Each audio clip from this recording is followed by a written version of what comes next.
John, we've got a lot of no's there. Now, if at the end of this there's more no's than yes, does that mean there isn't life after death? What does it mean? Well, it means that a lot of people think that there isn't life after death, but... Yeah, but if the majority think no, does that not mean that they're right? Are the majority not right? Is that not how it works in this world? No, well, you know, how to put it? Yeah, you know, we've seen down through history that in past times there's been majority people thinking that slavery was right. I didn't mean it was right. There was people thought some people are better than others, and yeah, that doesn't mean it's right. Well, ultimately, what's right is what God says, because God's the one who knows what's right and wrong, and He's wrote down in the Bible what's right and wrong, and that there is life after death.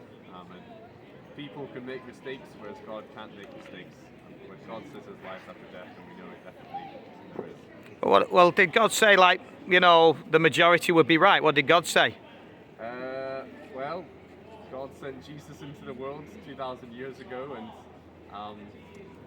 Jesus was called the way, the truth, and the life. What Jesus spoke was always true. He didn't say the majority was right. He's the only one who's the ultimate source of truth, and He's given that truth to us in the Bible, and to people who are Christians who can then tell other people God's truth. Yeah, there's a lot of people say, oh, it's your truth or it's my truth. Well, ultimately, how do we know anything's true?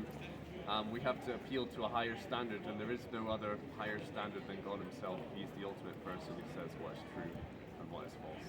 But He said there was two ways, wasn't there? Didn't He say there was a wide way and a narrow way? Which are the majority on? Well, the majority of people are on the wide way.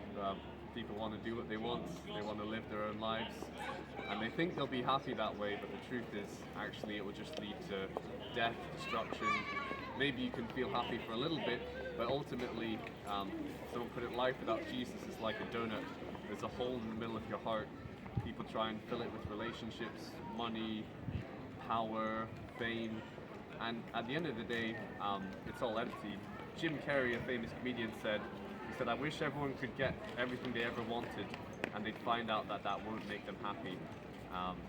Now, being a Christian isn't about sort of being happy, although you are, but it's about having that hope that when you die, you'll go to be with Jesus, and that Jesus is your Savior and friend.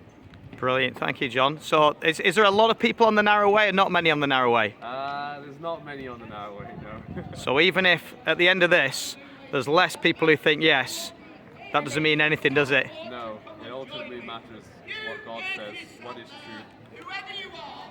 Thank you, John.